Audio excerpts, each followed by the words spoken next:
I'm not sure if you're trying to speak to it more generally or if you're speaking to your own personal experience. Either way, I just want to use it as a jumping off point.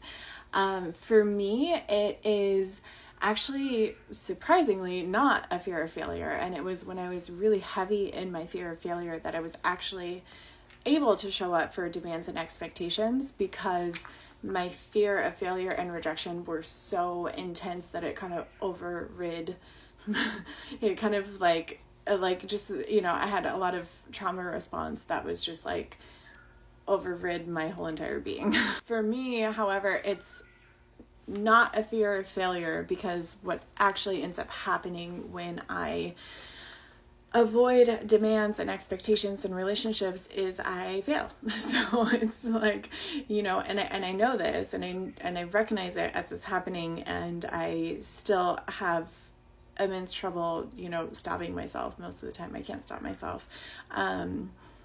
So it's like accepting the failure in exchange for, like,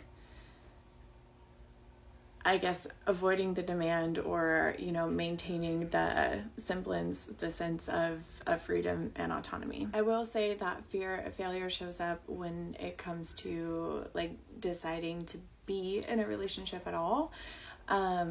Because I know that these are issues that I have, and I fear, them coming up and getting in the way, because I inevitably know that there are going to be challenges. But once I'm in a relationship, or the relationships that I am actually in, it's more of the fear of being trapped by, it's like this feeling of being like caged, trapped, forced into, coerced, put under immense pressure. It's like I'll do anything to avoid that feeling of like being boxed in any kind of way. And it's not fear of commitment, or fear of like missing opportunities or anything like that, but it's like the fear of being crushed by the weight of the demands of other people. And unfortunately, I experienced the same thing in the relationship with myself, so that's really fun.